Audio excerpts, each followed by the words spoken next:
പാലക്കാട് വാളയാറിൽ കാറിൽ കടത്തിയ 1 കോടി രൂപയുമായി 2 പേർ പിടിയിലായി. കിഴക്കഞ്ചേരി സ്വദേശികളായ പ്രസാദ് സി നായർ, പ്രശാന്ത് എന്നിവരെയാണ് പോലീസ് പിടികൂടിയത്. പണം കടത്താൻ ഉപയോഗിച്ച കാറും പിടിച്ചെടുത്തിരിക്കുന്നു. ഇക്ബാൽ അറക്കൽ വിവരങ്ങൾ നൽകും. ഇക്ബാൽ, ആരാണ് ഈ പ്രതികൾ? എന്താണ് ഇപ്പോൾ പോലീസ് പറയുന്നത്?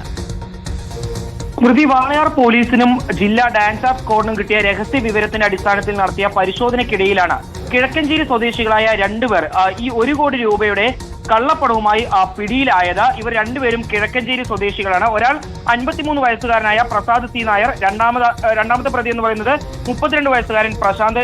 ഇരുവരും ബാംഗ്ലൂരിൽ നിന്നും വടക്കഞ്ചേരിയിലേക്ക് ഈ അനധികൃതമായുള്ള ഈ പണം കടത്തുകയായിരുന്നു.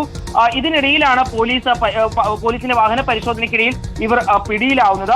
ഈ പണം കടത്താൻ വേണ്ടി ഇവർ ഉപയോഗിച്ചിട്ടുള്ള ആഡംബര വാഹനവും പോലീസ് നിലവിൽ പിടിച്ചെടുത്തിട്ടുണ്ട്. ഈ 2 പ്രതികളെയും അതുപോലെ തന്നെ പണവും പോലീസ് തുടർ നടപടികൾക്കായി വാളയാർ പോലീസ് സ്റ്റേഷനിലേക്ക് മാറ്റിയിരിക്കുകയാണ്.